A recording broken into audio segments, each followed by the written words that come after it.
Hello बच्चों, कैसे हैं आप सब। पिछली वीडियो में हमने पाठ पढ़ा था चींटी। कौन सा पाठ पढ़ा था? चींटी।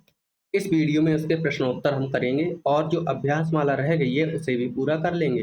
बातचीत के लिए सवाल है। देखिए, पहला सवाल है, आपने अपने आसपास घर और विद्यालय में कौन कौन से जीव जंतु देखे हैं। अब आपको बताना है कि आपने अपने घर के आसपास या आपके विद्यालय में आपने कौन कौन से जीव जंतु देखे हैं, वो बताइए। तो इसका उत्तर हो जाएगा, तितली देखी है मैंने, काला कौवा देखा है, मधुमक्खी, मच्छर, बिल्ली, तोता, ये सब मैंने देखे हैं। आप लोगों ने चींटियां भी देखी होंगी, है ना। तो आप यहाँ पर चींटी भी लिख सकते हैं, मैंने चींटी भी देखी है। ठीक है, जो जो जानवर आपने देखे हैं, जीव जंतु, जो जो कीट पतंगे आपने देखे हैं, उनके नाम लिख सकते हैं। दूसरा प्रश्न देखिए, आपने सबसे छोटा कौन सा कीट देखा है और कहाँ देखा। अब आपको बताना है आपने सबसे छोटा कीट कौन सा देखा और कहाँ देखा है, ये भी बताना है। तो इसका उत्तर मैंने लिखा है, मैंने सबसे छोटा कीट दीमक देखा। मैंने दीमक देखा है, जो सबसे छोटा होता है कीट में, है ना।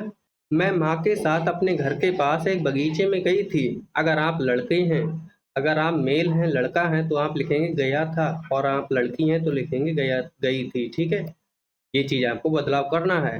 वहीं मुझे लकड़ी में ये कीट दिखाई दिया। इस तरह से आप इसका उत्तर लिखेंगे। अगला प्रश्न है प्रश्न नंबर 3, आपने चींटी के अतिरिक्त और कौन कौन से श्रम करने वाले जीव देखे हैं। तो चींटी के अलावा और कौन कौन श्रम करते हैं, उनके नाम लिखने हैं। तो चींटी के अलावा मधुमक्खी भी अपना शहद इकट्ठा करने के लिए बहुत श्रम करती है। तितली और पक्षी भी बहुत श्रम करते हैं अपना घोंसला बनाने के लिए, है ना। तो इसका उत्तर हो जाएगा मधुमक्खी, तितली और पक्षी आदि। ऐसे बहुत से कीट होते हैं जो श्रम करते हैं। 3 के नाम मैंने आपको लिख दिए हैं। अब आगे बढ़ते हैं, प्रश्न नंबर 4 है। चौथा प्रश्न है, नन्ही चींटी के बारे में अपना कोई अनुभव बताइए। छोटी चींटी के बारे में आपको अपना अनुभव बताना है। तो इसका उत्तर हो जाएगा बच्चों, कुछ दिन पहले माँ रसोई में चाय बना रही थी। माँ रसोई में चाय बना रही थी। मैं तेजी से माँ के पास गई। अगर आप लड़का हैं तो गई की जगह पर लिखेंगे गया। ठीक है ना, ये अंतर करना है आपको। और उनसे टकरा गई, लड़का है तो लिखेंगे मैं टकरा गया। ठीक है। माँ चाय में चीनी डाल रही थी। चम्मच उनके हाथ से गिरकर नीचे गिर गया। चम्मच उनके हाथ से गिरकर नीचे गिर गया, जिससे चीनी फैल गई। जिससे चीनी फैल गई, माँ ने सारी चीनी समेटकर कूड़ेदान में डाल दी और हम रसोई से बाहर चले गए। लेकिन जब हम वापस आए तो देखा कि बहुत सारी चींटियां एक चीनी के दाने के आसपास हैं। मैं तो घबरा गई थी। अगर आप लड़का हैं तो यहाँ पर लिखेंगे गया था। मैं तो घबरा गया था। ठीक है ना। माँ ने समझाया कि चींटियां अक्सर मीठे पदार्थों की ओर आकर्षित हो जाती हैं। ठीक है, इस तरह से अनुभव आप अपना बांटेंगे। तो इस तरह से आप वीडियो रोककर इन चारों क्वेश्चंस के, चारों प्रश्नों के उत्तर लिख लेना, फिर हम लोग आगे बढ़ते हैं। अब देखिए, लिखा है कविता से आगे। पहला है, नीचे कुछ वस्तुओं के चित्र बने हैं। बिल्कुल बने हैं, चित्र आपको दिख रहे हैं, जैसे लड्डू है, करेला है ना। ऐसे ही गेहूं, चीनी, शहद, सूखी पत्तियां, ये चित्र आपको दिख रहे होंगे। चींटियां किसे खाना चाहेंगी, उस पर ऐसा आपको चिन्ह बनाना है। ठीक है, ऐसा चिन्ह बनाना है आपको, इमोजी वाला। तो चींटियां लड्डू को पसंद करती हैं, तो लड्डू पर आप लोग ऐसे इमोजी वाला चिन्ह बना देंगे, ऐसे करके। ठीक है, बड़ा सा बनाते हैं थोड़ा सा, ये छोटा हो गया। लड्डू चींटियां खा लेती हैं, खूब मन से खाती हैं, तो इस तरह से चित्र बनाएंगे। चींटियां गेहूं का दाना भी खाती हैं, तो गेहूं के दाने के ऊपर भी चित्र ऐसे बनाएंगे।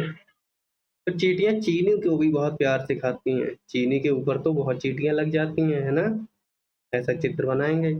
शहद के लिए भी चींटियां खा लेती हैं, तो शहद पर भी ऐसा चित्र बना देंगे। ठीक है बच्चों, अब बढ़ते हैं हम लोग आगे। आगे है दूसरा सवाल, निम्नलिखित पंक्तियों को पूरा कीजिए। कुछ नीचे पंक्तियां हैं, इन्हें पूरा करना है। पहला है देखिए, घर को। तो घर को खूब सजाती चींटी, ये पंक्ति हो जाएगी, घर को खूब सजाती चींटी। अगली है देखिए, पर्वत पर। पर्वत पर चढ़ जाती चींटी, है ना, तो ऐसे आप लोग लिख लेंगे, पर्वत पर चढ़ जाती चींटी। फिर है दाना चुनकर। दाना चुनकर लाती चींटी। दाना चुनकर लाती चींटी। अगला है श्रम का राग। श्रम का राग सुनाती चींटी।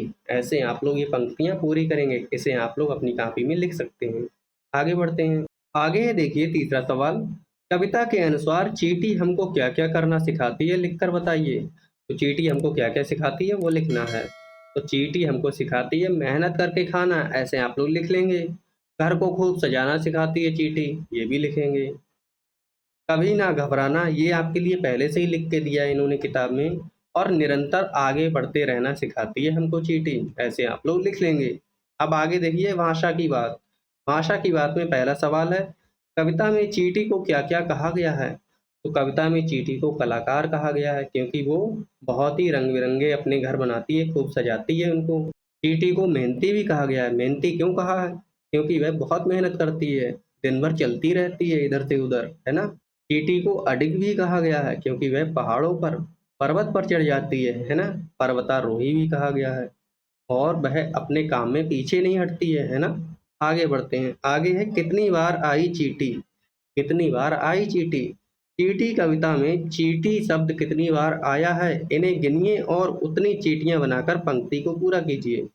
ऊपर कविता है, इसमें हम देख लेते हैं चींटी शब्द कितनी बार आया है, जिससे एक बार कविता भी आप देख लेंगे। 1, 2, फिर 3, फिर देखिए 4, उसके बाद में अगला है 5, 6, 7 और 8। 8 बार चींटी आया है शब्द, है ना? तो यहाँ पर हम लोग लिख लेंगे अपना उत्तर। कहाँ पर? यहाँ पर। कविता में चींटी शब्द कितनी बार आया है? तो इसका उत्तर हो जाएगा बच्चों 8 बार। ऐसे आप लिख लेंगे 8 बार, या आप ब्रैकेट में ऐसे 8 लिख सकते हैं, ठीक है? इन्हें गिनिए और उतनी चींटियां बनाकर पंक्ति को पूरा कीजिए। 2 चींटियां हमारे लिए इन्होंने बनाई हैं, फिर तीसरी चींटी ये हो जाएगी, चौथी ये हो जाएगी, 5वीं ये हो जाएगी, छठी ये हो जाएगी, 7वीं ये हो जाएगी, 8वीं ये हो जाएगी। ऐसे आपको 8 चींटियां बनानी हैं, इनके पैर भी बना देने हैं। आप लोग अच्छे से चींटी बनाएंगे, भाई मुझे तो ऐसी ही ड्राइंग आती तो मैं ऐसे ही बना पाऊंगा, लेकिन आप लोग अच्छे से बनाएंगे। अब आगे बढ़ते हैं बच्चों।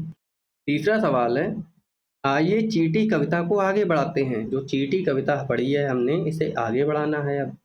चींटी का दाना दिख जाए उसको लेने जाती चींटी। जैसे ही चींटी का दाना कहीं मिल जाए उसे, तो उसको लेने जाती है ना। तो इस कविता को और आगे बढ़ाते हैं। नन्ही चींटी बढ़ती आगे जरा नहीं घबराती चींटी, मेहनत का फल मीठा होता हमको ये सिखलाती चींटी। ऐसे आप लोग नोट कर लेंगे। ये कविता हमारी इस तरह से पूरी हो जाएगी।